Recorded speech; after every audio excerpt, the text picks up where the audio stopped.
Hey guys, thanks for tuning in to the Remember That podcast. We are so glad you chose to spend a little time with us today. Now, if you're into movies, nostalgia, and great conversation, then you're in the right place. So before we get started, don't forget to hit that like button and subscribe to the channel so you'll never miss an episode. Plus, it helps us out a lot. Do you have a movie or a game or something like that you'd like for us to review or do? Shoot us an email at rememberthatpodcast@yahoo.com because we'd love to hear from you guys. And hey, make sure to check out our friends' podcast as well. Those links will be down in the description of this episode. There's some great content out there and we think you guys might really like it. Alright, having said all that, it's time for the show. Let's get at it.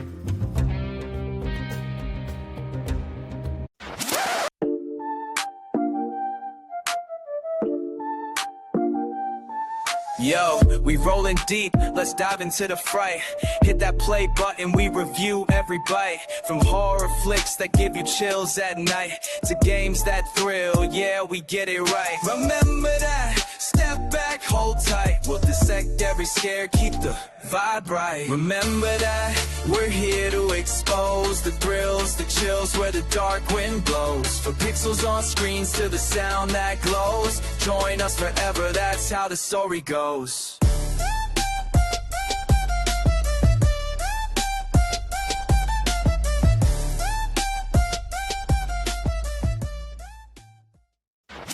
Alright guys, A Christmas Carol is a 1999 Christmas fantasy television film based on Charles Dickens' 1843 novella, A Christmas Carol. It was first televised December 5th, 1999 on TNT, and it was directed by David Jones. Brent, can you tell us how well this thing did?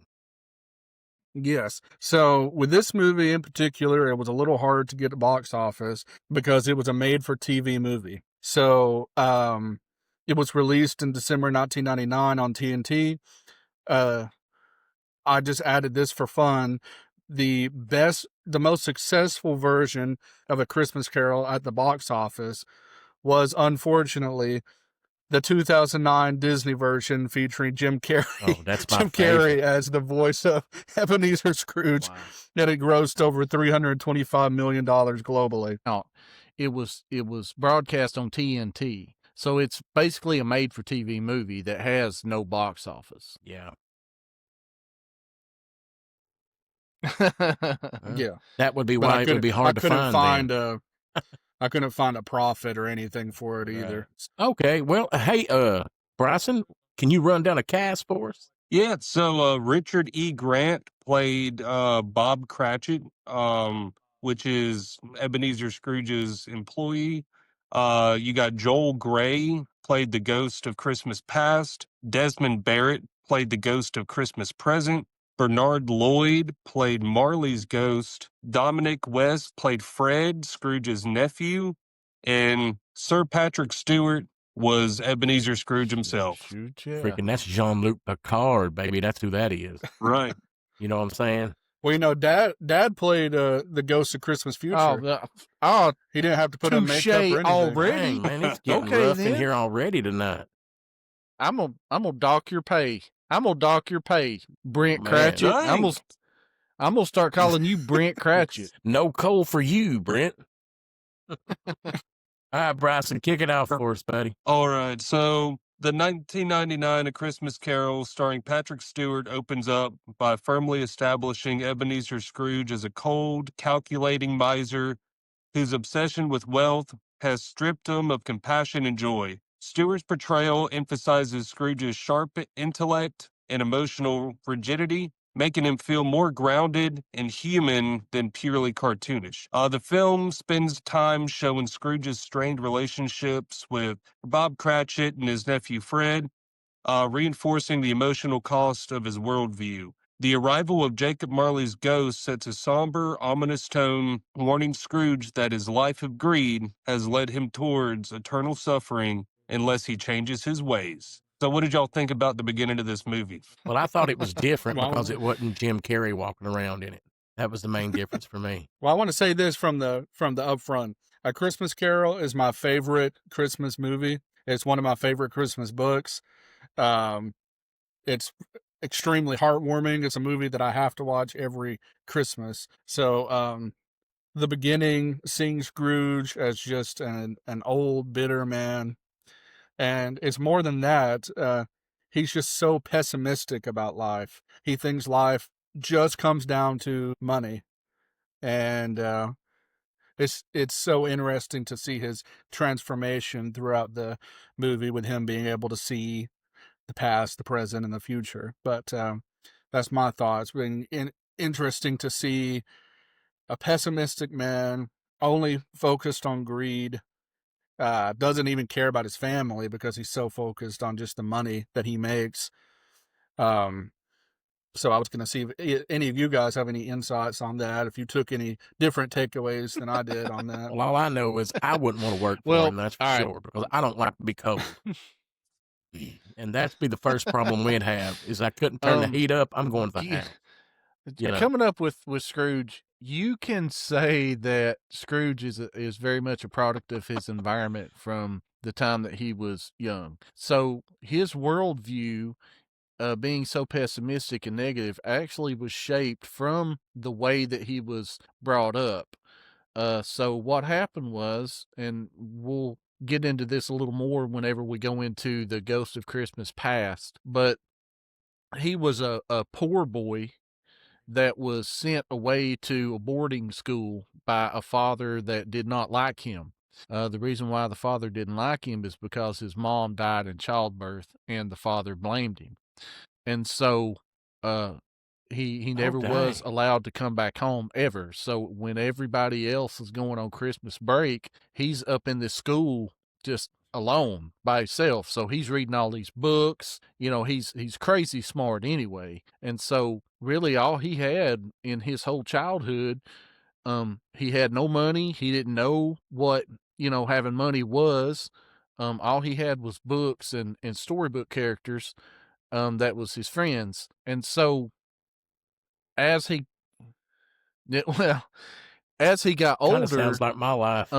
and he started to come into money, he immediately was afraid that he would have to go back to that type of lifestyle. And so that is where the greed really started to come into play, because yes, he was an angry kid, and yes, he did have a lot of resentment for his upbringing and the fact that he was in school alone and didn't have any kind of family. But, it wasn't all just resentment. He was scared. And the reason why he was scared is he didn't want to wind up back in that lifestyle. And so eventually. Well, as he got older, he became more and more resentful and less scared. So by the time you see him in what's modern day in the movie, he's not scared to be poor anymore. He's got more money than he knows what to do with. And but he ultimately still for his past wound up alone. Like, very much, what made him into what he was the fact that he was alone and he felt unloved and nobody cared about him. And then as an adult, he's got all this money now. He doesn't have to worry about being poor anymore. And then he still finds himself alone. Yeah, and that's something I was going to bring up too. You can only really think of one friend in modern day that he had, and that was Jacob Marley. But even then, it's kind of like, were they friends? Were they not friends? When he sees him as a ghost, the first thing that he says was, "You're always a really good business partner." Yeah. Well, that's not like, like Bronson. What do you think? Do you think they were friends? Do you think he only looked at that relationship through profit, or how do you see his relationship with Jacob Marley? Yeah, I think he was good friends with them. For the beginning part of the movie, you don't really see much emotion from Scrooge other than bitterness or just anger. But when he sees Jacob Marley die, you see emotion then. But then when it cuts 7 years later, it's all gone. So I don't know if that was the final nail in the coffin for him when it came to his hope for, all of this. Christmas spirit and actually being nice to people and wanting to give and all of that. Like, was that the last time for him before he gave all that up? But by the time his ghost got there, he doesn't even have his past feelings for anybody. So he might have been good friends with them, but by the time he sees his spirit, he doesn't even care anymore that he was a good friend of his, because it's only about the money. Because he's spent the last 7 years making it only about the money. Yeah, I'm with you. If that makes any sense. Well, I guess what we can bring from everything you guys have just said just tells me this guy's a jerk. You know, He's I can definitely sum it a up jerk. in one word: jerk. And if he He's wouldn't let me definitely a cut the jerk. heat on, I'm going home. That's what I'm saying. Well, So- he's so iconic. His character is so iconic that if you see anyone who's greedy, Yeah, you're right. you call them a Yeah. Scrooge, and or someone that doesn't like Christmas, someone that's I just called like, my wife a Scrooge 20 minutes ago. So he's I like the I sure line, did. and it's in very this one. iconic. It's in this version. A Christmas Carol. There's 3 versions that I watch every year. This is one of them. This is actually my 3rd favorite. The other 2 that was made, there was one of them that was made in the 50s that really went into Scrooge's backstory, and then there was one that was made in the 80s. And George C. Scott played Scrooge, and George C. Scott, anything that he's in, he's a phenomenal actor. But in this one, Scrooge says a line, and Bob Cratchit is like, what do we need to do with the sign outside? Because you see over time, the sign is starting to rust. It's starting to, really get into several stages of disrepair. And so, Bob Cratchit asked him, what do we need to do with the sign? And Scrooge said, we're not going to do anything with the sign. Time will erase the sign at no cost to us. And so that's a good way, to sum up kind of what Scrooge is. That's the last remaining, it still said Scrooge and Marley, the sign. And that was his last remaining, memory of Marley. And he was like, time will take care of that at no cost to us. So it's not costing us anything to forget Marley. Yeah. And it All about that money, boy. and it goes into one of his most famous lines in all of these stories, where he says humbug, but he's saying like bah, humbug. Yeah. So the word humbug is misunderstood by a lot of people. It actually describes deceitful efforts to fool people by pretending to a fake loftiness or false sincerity. So when Scrooge calls Christmas a humbug, he is claiming that people only pretend to charity and kindness in a scoundrel effort to delude him, each other, or themselves. In Scrooge's eyes, he's the one honest man that can admit that no one really cares about anyone else. So for him, every wish for a Merry Christmas is one more deceitful effort to fool him and take advantage of him. This is a man who has turned to profit because and he honestly believes everyone else will someday either betray him or abandon him or, ruin his trust. So when he's saying humbug to these people when they're saying Merry Christmas, he's calling them out. He's saying, you don't mean that. Like, that's all farce. It's Right. not, none of it's real. That doesn't exist. So Yeah. when you come forward in the dining table and they're like, does he really mean humbug about Christmas? It makes a little bit more sense when you understand that it's basically putting on airs and pretending to Right. be nice. I never knew that. That I is, didn't either. I'm that- telling you, that man, is that's super cool. That's why why I never he's knew the that. professor, professor. son. I know. He Learn gonna something teach new us. every week. Yep. I thought a humbug. I thought that was just a phrase. Like, Well, like, that's So awesome. did I.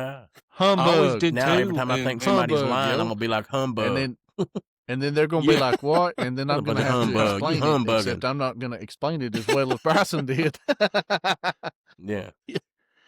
I'm just gonna pull up this clip Right. from. I the got to Remember break That down a podcast. humbug right now. Right. You go to remember The that. professor. Let the professor explain this. Humbug. So Humbug, there's a son, couple key humbug. things before we move on to the next segment here. There's a couple of key things that happen in this particular startup. So one thing is that Fred, his nephew, comes in, and it gets into the humbug, exactly what Bryson was talking about. But Fred being introduced, and he just straight up don't like Fred. And Fred is just this kind-hearted guy. He's not asking him for no money or whatever. He's trying to get him to come over to his house to hang out with him and his family, because that's his uncle. That's the only family he's got.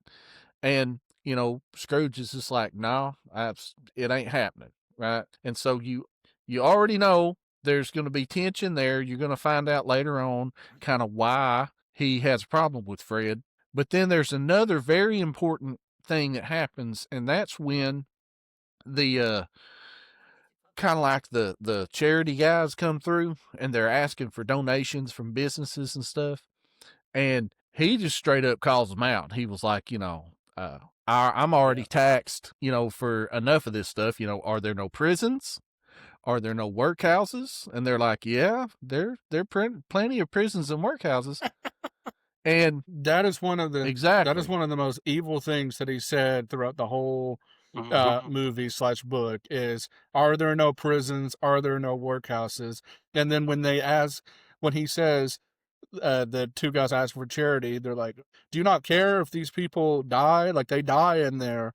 And he says, well, good, right. Let them die and decrease the surplus he is population. Stone cold, like cold that's hearted. just like he's no, he ain't wondering though. And he wonders he ain't why wondering he ain't got no friends. He knows. He's like, I don't like people. I want people to leave me alone. But I don't like people either, but I ain't that heartless. Yeah, we ain't playing no humbug up in here. We ain't playing no humbug up in here. No, take no humbug. So what ends up happening is those words come back to bite him later on, but we don't know that just yet. So we have to keep that in mind. And that shows you how far gone that he really is. He's to the point to where, if they die, they die. Decrease the surplus population, and that's just less people that I have to pay for, is basically what he's saying. And yeah, his muscles are totally If he dies, he dies. So totally what ends up happening is he has another little and I love these little quotes too. I wish that we could get even more in depth with this with his little quotes, but it's closing time. It's Christmas Eve. Now, Christmas Eve, I haven't worked on a Christmas Eve in years and years and years, okay? So I don't, Bob Cratchit, he's up in there with Scrooge on Christmas Eve, and he's like, all right, it's time to go home. And so as Scrooge is putting his coat on, he looks over at Bob, and he was like, I suppose you want all day tomorrow? And he was like, if quite convenient, sir. And he was like, it's not convenient, and it's not fair. If I were to dock half a crown from your pay, you would think yourself ill-used, but you don't think I'm ill-used for paying a day's wages for no work. And so, like, every time that Bob turns around, this is probably the only day off that Bob gets in the whole freaking year, right? Hey, he's not throwing down any humbugs. I'm gonna start getting this from Bryson. I ain't playing no humbug. You're not throwing down any humbugs. Oh yeah, dude. That's my vocabulary. All Bob is trying to do is leave at this point, man. All he's trying to do is leave and get home to his family. It's 7:00 on Christmas Eve, man. And he's like, yeah, bullcrap on you, for making me pay a day's wages for no work and all this bullcrap. All he's trying to do is get home. So again, it shows, kind of how far gone Scrooge is. And then, he ends up, they leave, and Scrooge goes back to his house, and that's when he starts hallucinating big time. Like, he starts seeing some crap. He's starting to see Marley's ghost. He's starting to see Marley on the door knocker. He goes upstairs in his house. He locks himself in. Yeah, it's just an undigested. Marley rolls up on him. Marley rolls up Just on some him, and he indigestion. kind of changes his tune on that. But Corky, you go ahead and break that down. Well, what'd you think about that? Well, when Marley shows up, he basically shows up and says, "Look here, bruh. If you don't want to end up like me carrying these chains around and all this other stuff, then you better change them ways, you feel me?" And so he basically is like, "Look here, bro, you was a good businessman, how can this be happening and all this other stuff?" But You know, here's And then he says, here's how I kind of like it. business. Yeah. Mankind was my business. Yeah, but he's basically telling him and say, look here, man, this is what you got to look forward to if you don't change them ways. Of course, he thinks he's full of crap and all that good stuff, but, you know, he lets him know what's going to happen later on in the movie. You know, you're going to be visited by 3 ghosts and all that good stuff. But yeah, but he's basically just, you know, being a friend one more time in the afterlife, showing up and saying, look here, man, you got one chance. You better fix it now. You ain't going to have a chance to fix it later. You know, that's just how that went down. And he you know was what I'm like, your chain was as long and as heavy as this 7 Christmas Eves ago. You've labored on it since. You know, he's all going old English I'd on hate him. to have carried yours I around. love the way that this is written. You know, it's awesome. Yeah. It's a very good story. Very good story. And I'll say this: if you die before me, Daniel, and you show up one day talking about you better change them ways, or you're gonna have to be carrying these chains around, I'm probably gonna listen. I'm gonna be have my hard-headed cash like box Scrooge. and my chain sitting there, and I'm gonna be like, look, bro, you can't be acting like that, man. You can't be playing no humbug like that. All right. Yeah. I don't know if he thought he was just hallucinating or what, because, you know, if somebody shows up in pure spectral spirit form, you kind of need to listen to him. In my opinion, He comes into his room, is like, listen, that's I'm what's not going on. humbugging. See, there ain't no humbug here, bro. You know? The tension is starting to ratchet up, right? So he's seen Marley and the door knocker, and then he looks on the fireplace at the drawings and stuff, and he sees Marley again, and Marley's even beating somebody with a club or something. I don't know. He's sitting there eating like they call it, I guess, gruel. Yeah. So he's eating cold gruel. You know, he's just, you know, I'd be pissed off all the time too if that's all I had to eat. Yeah. For as rich as he is, he is so greedy. He doesn't even want to spend money to heat up his food. You know, Marley walks in. That's how you stay rich, baby. He's just like, nah, man, I ain't even seeing you. You know, you're an underdone potato. You're a bad bit of beef. You know, and like if Corky was a if Corky was a spirit, That's and what he I'm walked saying. up in here, I ain't pulling out no EVP, because that's what Corky would do if I did that. Like if I was the spirit, Corky getting the EVP is like, say something, you know. Yeah. But no, like he walks up and he was like, no, man, there's more of gray. There's more of gravy than of gravy. You want to think he's a moldy bit of and cheese? he was like, I've had enough of this, and he freaks out. But go ahead, Bryson. You were about to say something? Something is out there. Ghosts, cryptids, aliens, the things that haunt your nightmares are very real. Join host Corky Derrick every Thursday at 7 p.m. on Midnight Realm Radio as he takes you inside the paranormal war room, where true encounters with the unexplained come to life. Listen to the Paranormal War Room Thursdays on Midnight Realm Radio at 7 p.m. and anytime on YouTube and Spotify. In the paranormal war room, the legends arise. Oh, you know, if I see that, not just the ghost, but I see the face in the door knocker, the face coming out of the wall, then the actual ghost walking up to me, dragging these chains along the ground, my first thought isn't going to say, I'm going to go grab some Tums, and I'm going to fix this problem. Yeah, Corky walks up, he's got his spectral cash box, you know, jingling at me, and I'm sitting there like, nah, man, you're just a bad blot of mustard, man. You ain't nothing.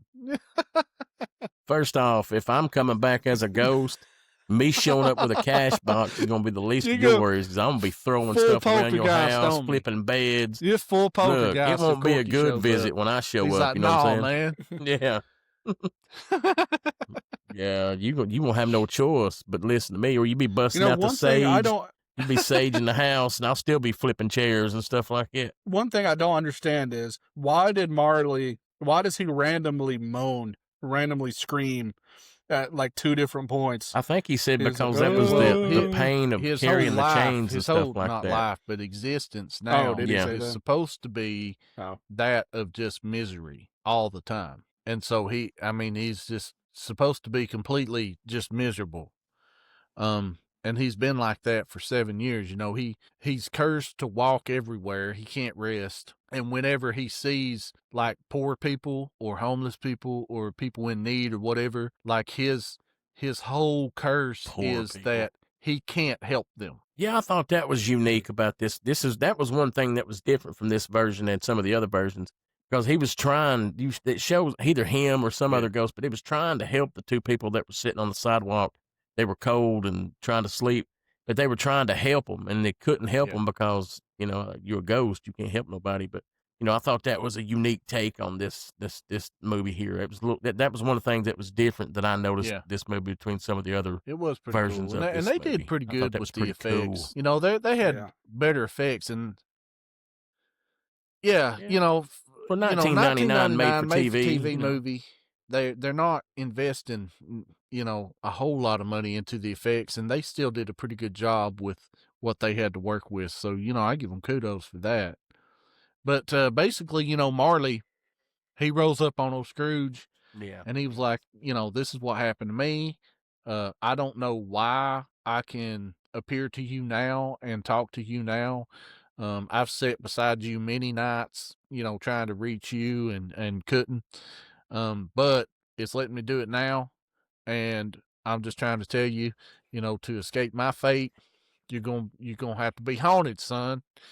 And Scrooge is like, I don't know about all that. And Marley's like, look, that's the only way that that you're too far gone, And so you're gonna be haunted by these ghosts tonight. And he was like, I don't know. And he was like, nah, it's not an option. And so he kind of disappears out the window. And so Scrooge ends up going to bed. How Scrooge can sleep after talking to his dead friend, for 7 years, I don't know, because my anxiety would be shooting through the roof. But anyway, he lays down, and then all of a sudden he sees all this light come through, and then he sees Joel Grey. And Joel Grey is the ghost of Christmas past in this version. And if you remember the Rankin Bass, it was called 'Twas the Night Before Christmas. It was the animated show that had the mice, and the mouse ended up messing the clock up, and Santa Claus got pissed at everybody, and he wasn't going to show up to their town. So Joel Grey, that's good. It come out about 1975 or something. But anyway, Joel Grey did the voice, a couple of the voices for it. But Brent, we're at the Ghost of Christmas Past at this point. So what'd you think about this? We get to see a little bit into Scrooge's past. So, the Ghost of Christmas Past takes him to his schoolhouse, and you get to see Scrooge. You get to see all the other kids celebrating going home for Christmas, and you see Scrooge as a little kid left at school because his dad doesn't want him home for Christmas. And so he's making Scrooge stay at the schoolhouse. And, you feel for Scrooge because this is the first time you find out that, okay, Scrooge this is just one piece of his rough upbringing. Like Dad said, they didn't have a lot of money. I don't know if he was poor or if he was just middle class. I know they weren't rich. And he was at a boarding school, but to grow up without a father figure in his life, and so his mother was his mom died in childbirth, was dead. You said, Dad. So with his mom being dead, the only kind of feminine role model that he has is his sister, and so this is the first time you meet his sister, who's really bubbly and kind of the opposite of Scrooge when it comes to she's happy and optimistic. And she's like, oh, I begged Dad for you to come home, and he finally agreed. You mean she got to be at home and he was really just leaving him at school? That's cold-blooded, man. Yeah. But so you see that. But also what I like about and if anyone wants to chime in on the school upbringing, we can. But I was also going to say what I really like about his past is when you go to Mr. Fezziwig's. Fezziwig, fantastic character. Who dislikes Mr. Fezziwig? No one can dislike Mr. Fezziwig, and that's the whole point. He's just a joyful guy. He has as much money as Scrooge, maybe even less money than Scrooge, but he always makes sure that his employees are well taken care of, that they have parties for Christmas, that he's just a joy to be around. And you even see, I thought the scene was funny when they were playing the music and dancing, and you see old Scrooge, like modern day Scrooge. It pans up to his face and he's all like stern, and it pans down to his feet and it's tapping his feet to the music. So you see a little bit of transformation of he's starting to get a little, his heart is starting to soften a little bit. But then you see his engagement to his Belle. fiance dissolve. And that's kind of what led ultimately to Scrooge being Scrooge, is he did not go through with his marriage to his fiance all because of money. And she even mentions that. She's like, hey, we got engaged when we thought that we would always be poor, or that, you know, one day we may make some money together, but we weren't worried about money. We just were worried about loving each other.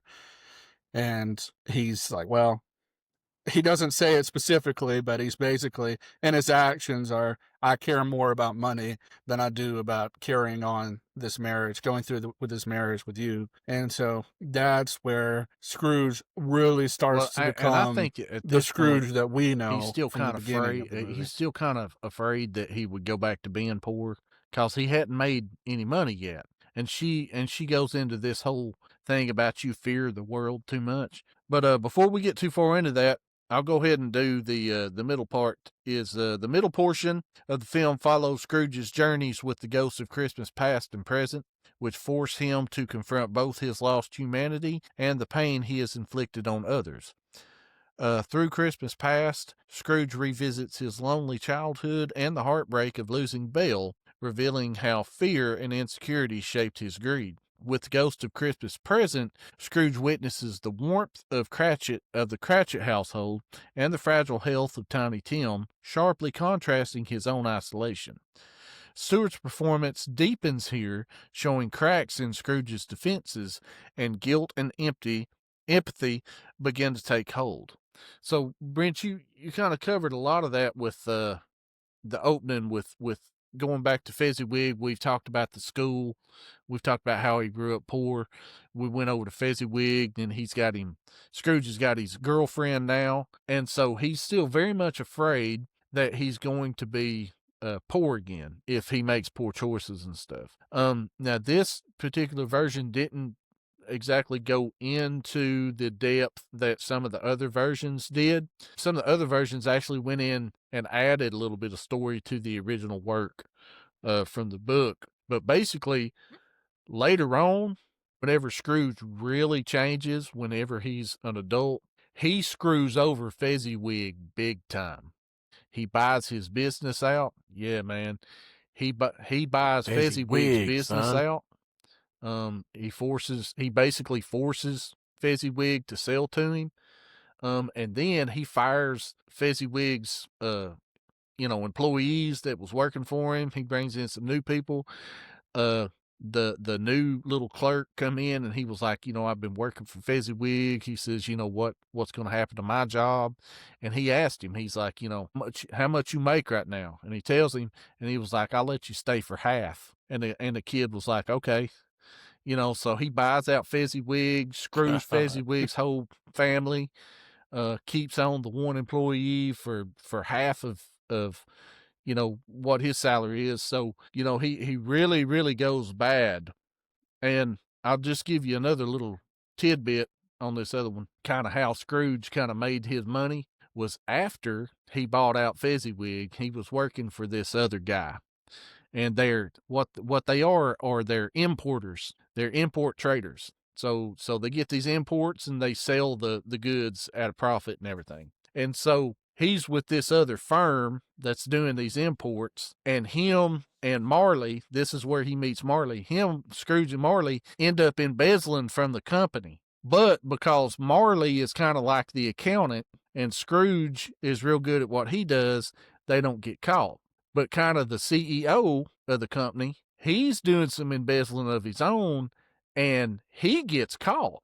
And so what Scrooge and Marley does is they're still employees of this company right now. So they're about to fire the CEO, and Scrooge and Marley's like, we don't want the company to go under. And so what we'll do is we'll go ahead and buy out the company, and they were buying out the company and saving the company with the money that they had been embezzling from the company. And so they basically started their own business from that company, and they bought 51% of it, which gave them the main shareholders. And so that's how they really started to make a lot of their money. And that was in a different version than what this one was. But I always thought that was interesting. Remember how all of that? There's none of that that's in the book, and but how much it's the 1951 version that I'm talking about. And Alistair Sim plays Scrooge, and he does a real good job. But because I was always thinking that Scrooge and Marley were bankers. Well, or lenders. kind of I thought they were. Like they were importers, But and then Scrooge is like lending money on the side. He's like a loan shark. He lends money, and then he's got like a really high interest rate and all that. So he's like the original, loan shark, basically. yeah, I get what you're So saying. what was the next? Yeah, so visitor basically. Christmas present? Go ahead, Bryson. Well, I'm sorry. I was gonna say before we get into the Christmas present, did y'all want to go ahead and knock out trivia? we can hit trivia. We're about the halfway let's do mark. trivia. So Most yeah. definitely. Exactly halfway through. I All actually right, so forgot all I've about got trivia. a few trivia questions tonight. I'll keep it short and sweet, but we'll see who comes out on top. We'll go ahead and start with, what is the name of Scrooge's clerk? Bob Cratchit is correct. There's a point for Brent. It's Bob Cratchit. Oh my God! I was going to say Jacob Marley. All right. Here we go. While we're on names, what is the name of Scrooge's nephew? Brent, go. Bryson. His name is Fred. Bryson, did you have that one? His name's Fred. Because I know Corky didn't. He's going to say Bob Marley again. Yeah. No, I didn't have Bob Marley. Yeah. Everything's Bob he's Marley gonna say to me. Bob Marley. Bob Marley? All right. Yep. Here we go. How many Been a long ghosts day, fellas. visit Scrooge? Brent, go. Corky. Brent. I Corky. heard Brent first. Oh, I heard Brent Sorry, that was a first. delay. Well, Brent, There was son, three. you're wrong. But I don't want to. I You don't are want wrong to as take off crap. all the. Corky. I don't want Wait, to take. hold up. Did Bryson ring in second Corky. though? Corky. Okay. I can't remember. All right. I tried to. I think The Bryson first did time, come yeah. in. It is not 5. It is Is not it 5? Corky is correct with 4. So I'ma the say first 4. ghost. No, he ain't got a Yeah, we name. got to name him now, Corky. probably Wait. could, though. He's got to name him. Past, There you present, go. See, future, he got 'em. and He got 'em. Jacob Marley. Okay, Yeah. we got a few more, and then we'll move on. No, this is straightforward. That's a trick Well, question. that one was kind of tricky. It was, really. What? It was. What They're about not the ghosts. two kids? No, they're not ghosts. Those were metaphors. Yep. The 2 kids were metaphors. Yes. Okay, here we go. They were spirits. The professor could argue with me. He's like, no, man, give me that point. I want the point. Okay. How many years was Jacob Marley dead? I heard Corky first. 7 is Brent. correct. Corky 7. coming in. I don't know, man. Are I me don't and know. Corky Here we go. tied Here we now? go. Come on. Right. We right. ain't got Kate and his So, spreadsheet to keep up How with it. much money did Scrooge pay Bob? What was Bob's salary? Bryson, go. Bryson. I know it was 5, but I don't know if it was like what the type of currency's called. But the number's 5. Is it like shillings we may have or to crowns? We may have to debate this. 5 crowns. But I'm going off of what was said in the movie. So, all right, Brent, go. The one thing that I remember is that Scrooge says, "Why is it fair that I have to pay 1 crown with Corky, your off day?" So I'm going to say do you 1 have crown. an answer? But that would make it 5 a week. All right, we're going to Half have a to look crown. this up. But he said in the Christmas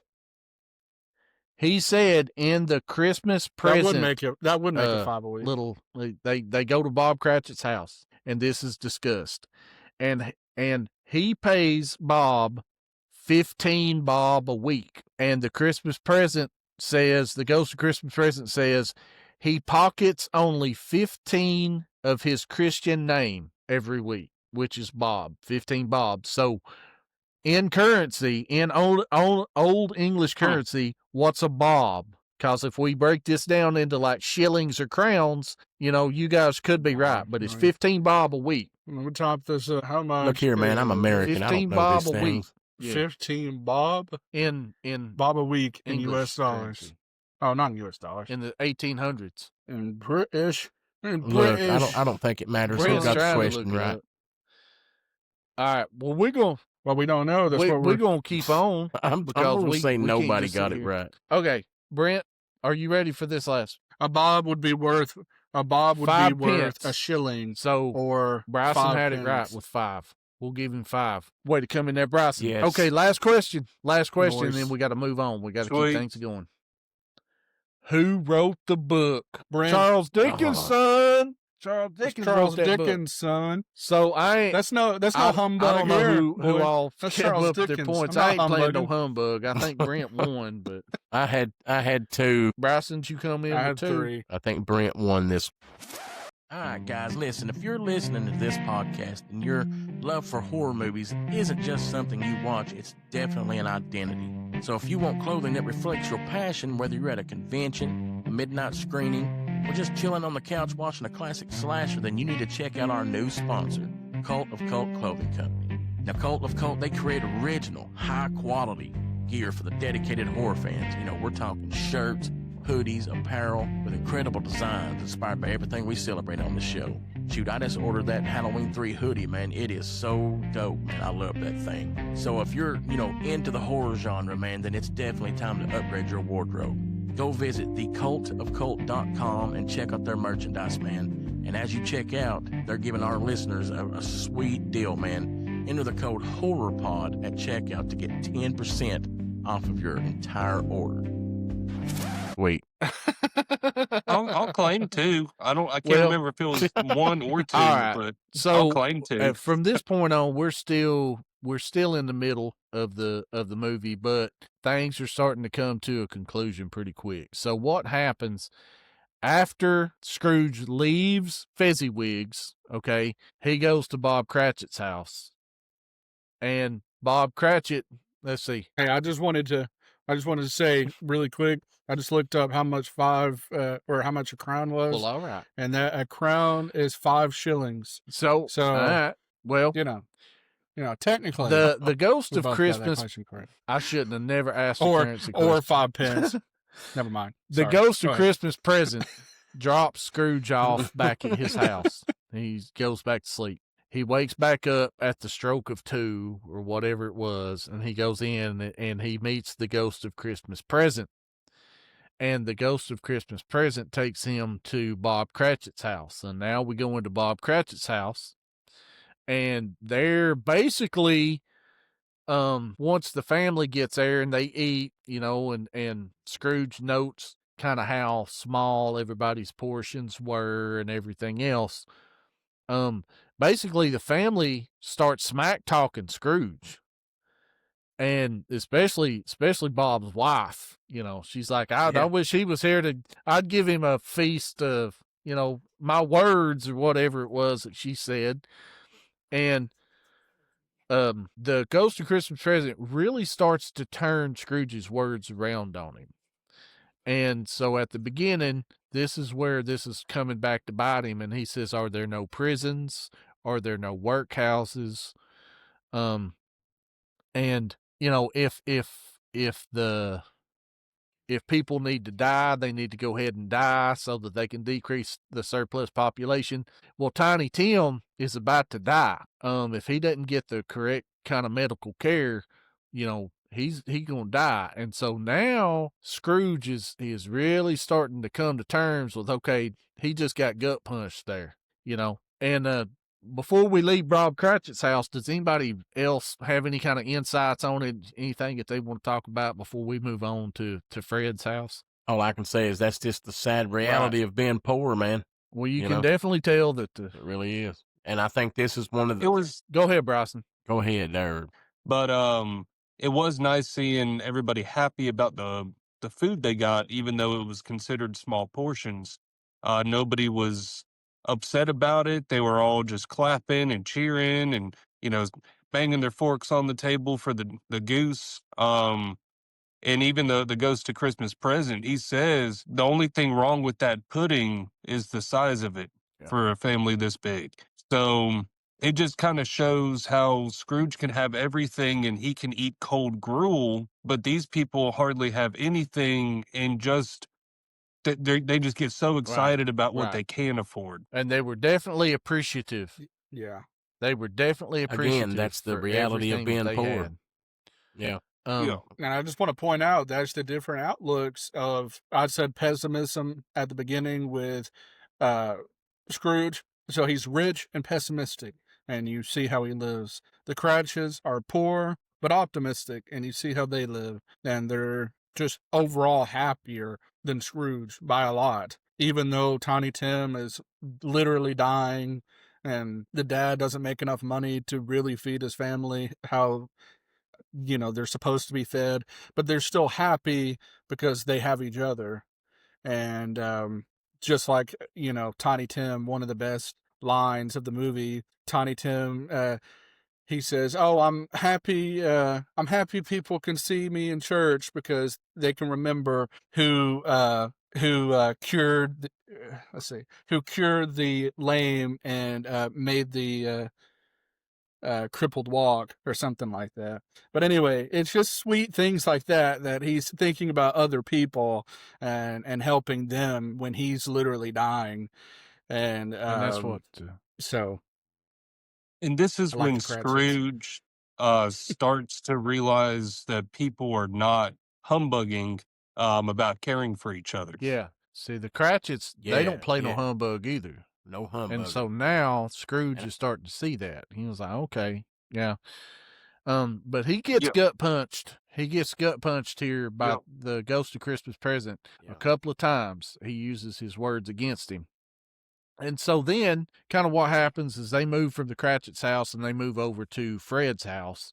Fred is his nephew. That's the one that keeps inviting him over, and he won't go over and all this stuff. And they're kind of like, why do you always invite Scrooge? Why do you put up with it? And he was like, 'cause he's my uncle, he's my family. It's the only family I got, and he's really starting to kind of see exactly what Bryson was talking about. They ain't humbugging up in there. You know what I mean? And so they play some games, and Scrooge, because he's a pretty smart guy, the games that they're playing and stuff, he's good at. And so now he's wanting to kind of hang around, and play some more games. And the Ghost of Christmas Present's like, nah, man, we got more stuff to do. And they have to roll out of there. And then the Christmas Present ends up basically showing him them two kids that are under his robe. Those two kids are ignorance and want, which are two metaphors for basically ignoring the needs of others, and want is basically greed. And so you have ignorance and greed and the dangers of letting those two control your life. And basically the Ghost of Christmas Present drops him off in the middle of the street somewhere. He don't know where he's at, and then the Ghost of Christmas Future is going to roll up on him, and this is starting to get to the end of the show. So I think we've got the third segment. Who's got that?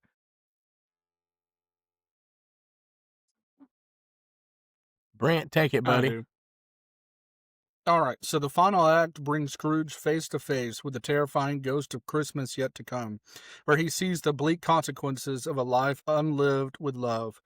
Witnessing his unmourned death and Tiny Tim's fate finally breaks him, pushing Scrooge to genuine remorse and desperation for redemption. Awakening on Christmas morning, Scrooge embraces joy with childlike enthusiasm, determined to change his future through kindness and generosity. The film closes on a hopeful note, with Stewart delivering a heartfelt transformation that emphasizes redemption as a choice made through actions, not words. So, this last act, from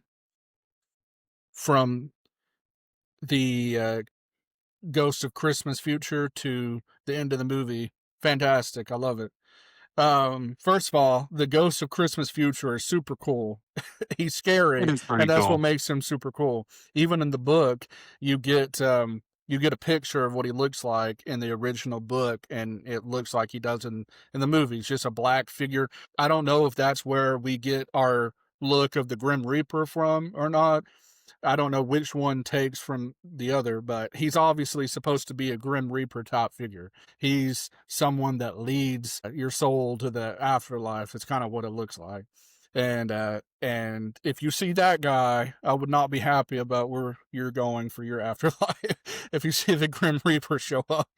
But You better bring you some suntan lotion with you, boy. You know what I'm saying? But as far as it is kind of sad. So you see people talking about this unnamed person, and they're making fun of him. You find out that he's dead, and they're talking about stealing the clothes off of his dead body and stealing the bed sheets off the bed. Like, they have no regard at all for this guy. And then you hear people, Scrooge kind of thought he was his friends, and a way, not really friends, but kind of business associates. He thought they would be kind of nicer to him, and they were making fun, saying that no one would show up to this person's funeral, and that they would throw a party and all sorts of stuff. And you find out that the dead person is Scrooge, and you find that out by the Ghost of Christmas Future pointing to the gravestone. And a super cool moment, he points to the gravestone and it says Ebenezer Scrooge. And that's when you see the transformation of Scrooge. He says, please, this is before he sees the gravestone, but he says, are these things that will be or things that may be? And I just think that's so heartbreaking, because you can tell he wants to change at this point. He wants to change because he does not want to be the person that's forgotten. He doesn't want to be the person that's made fun of. And obviously the Ghost of Christmas Future doesn't answer him, but after Scrooge, after he gets kind of pushed into the grave, he wakes up on what turns out to be Christmas morning, and he says, it must have been things that may be all along. And that's where you get just, I don't know how you can't watch the last scene. It doesn't matter what version you're watching, even the Jim Carrey version, I'm sure.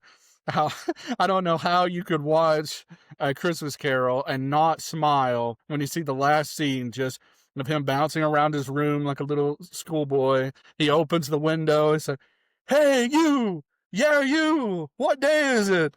And the kid's like, Christmas morning? Oh, Christmas morning. And it's just so happy, and like his whole demeanor has changed. And he buys the prize turkey for the Cratchits. He doesn't let them know that it's from him. And he goes to Fred's house and gets to play the games and eat dinner with him like he saw from the Ghost of Christmas Present. And that next day, so December 26th, he tries to act mean to Cratchit, and he says, you're showing up at this hour? And then after he kind of goes back and forth with him about trying to giving him a hard time for showing up late or on time, even maybe, he says, well, I know what I'm going to do. I'm going to raise your pay. And I like how in this version, Bob Cratchit actually grabs the fire poker and starts like kind of he's getting ready. He thinks that Scrooge just went crazy. So, but yeah, and then you hear at the end, Fred says that his uncle turns out to be one of the nicest people in all of England and all the world. And he's known as a man who keeps the Christmas spirit in his heart always. And it turns out Tiny Tim does live because Scrooge pays for him to get the best medical care that he can get. And so, Scrooge becomes a second father to Tiny Tim. And so, one thing I was going to say, for all of us included, this movie always makes me think, what can we do to help out our community? Or what can we do to help out the people in need? even if you don't have the money to help, you can always help out with your time, help out with your words. This Christmas season, do you know anyone that's sad, that's left out, that's left alone, that doesn't have a family, that doesn't have friends? Is there anyone that we can reach out to? Is there anyone poor that we know that doesn't have enough money to feed their family, that doesn't have enough money to put presents under a tree for their kids? Reach out to these people and let's help these people and spread Christmas joy like Scrooge learned how to do at the end of this movie. And that's why the movie's so heartwarming to me, is because it makes me always realize that we all could do more to help the people in need in our community, in our state, in our country, in our world. And so, does anyone Shoot, else yeah, have man. any I mean, thoughts that's about the well ending of this said. movie? That's well said right there. No, yeah, very well said. It just sucks that it took being visited by 3 demons to get Well, him to and change his ways, yeah, man. Sometimes you gotta, it really sometimes is. that's what It's it like- takes. It's a story of redemption. The whole thing really is a story of redemption, but it's such a cool ghost story. Yeah. There's a Christmas song that comes on and it's going to, it's the most wonderful time of the year, and one of the lyrics in it is, "We'll tell scary ghost stories and tales of the glory of Christmases long, long ago." And well, I never I did never really have either. understood that. And so I'm sitting there thinking about it, and I'm going, You know. well, I mean, yeah, you're together with your family, and that's how we roll around here. Is I'm always, down for a good ghost story. So, Christmas time with ghosts and stuff, it's, you can't get better than a Christmas Hey, I'll carol. take it. I'll take know it what any I day of mean? the week. That's a baller ghost story. Yeah, yeah. It's definitely my favorite Christmas story, and I'm glad we chose to cover it this week. This being our probably our episode before Christmas. So yeah, I'm glad we chose to cover it, man, because this is my favorite Christmas story, and it does have a supernatural element, which is Oh, part yeah, of our man. wheelhouse. So I love I'm definitely Christmas glad we Carol. covered it, man. Yeah. Well, Bronson, do you have anything about the ending? And then we'll get to our rankings. No, I mean, I didn't get to hear everything y'all said. I got dropped and joined back in. But yeah, I mean, I'm sure y'all covered it great, so I don't think I'd need to add anything else to it. All right. All right. Well, let's get Well, on to let's our get to this rankings. ranking thing. Daniel, since this All was right, your I'll start pick off this on it. week, I'm going to let you I'm start just gonna off, go man. Rank ahead this and puppy give for you us. just the overall ranking. I come up with a 9 after I looked at everything. I had some really strong scores in some of the criteria, the overall enjoyment. Anything with Christmas music in it is going to get a 10 out of me.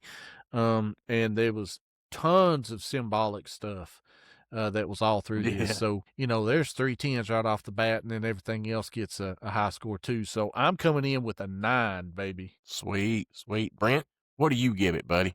Well, as a story, it has to be a 10 out of 10 for sure. It's one of the best stories ever written. This movie, or this adaptation specifically, I give it a 7.4.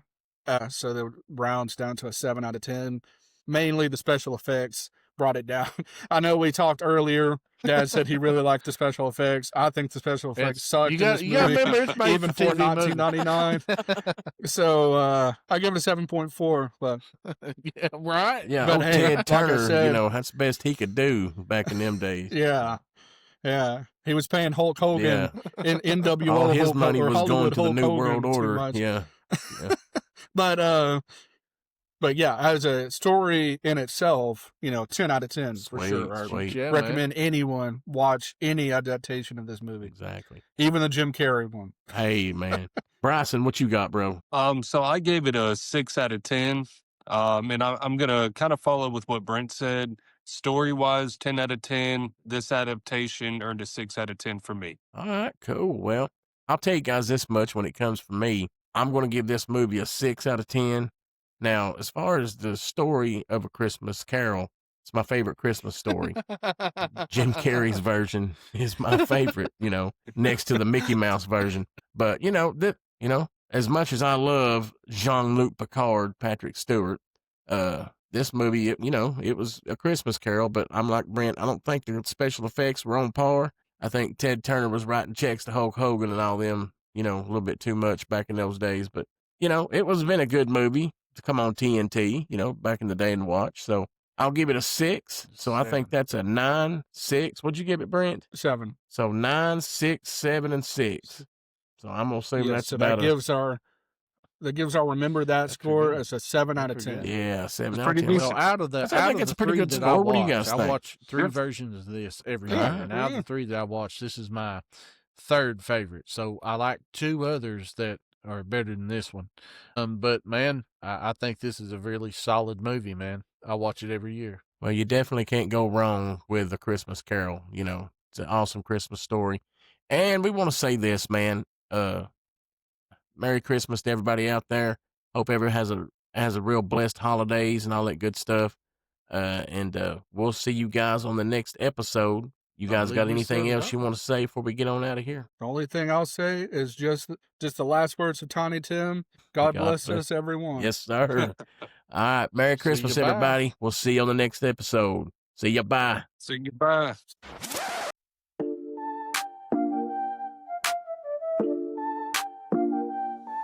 Yo, we rolling deep, let's dive into the fright.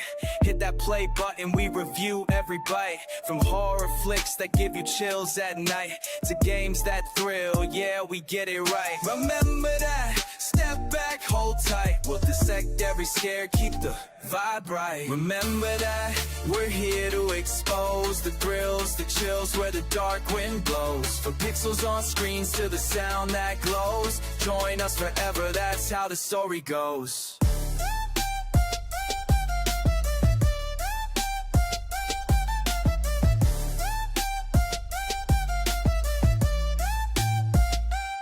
Now let's talk beats, we break down the sound. From underground hits to the mainstream crown. Music that moves, lifts you off the ground. Tune into our rhythm, let the passion rebound. Let's reminisce, before we fight. From underground hits to the mainstream crown. Let's reminisce, every song, every fight. We'll vibe through the shadows, shining our light. Remember that, we're here to expose the thrills, the chills where the dark wind blows. From pixels on screens to the sound that glows. Join us forever, that's how the story goes.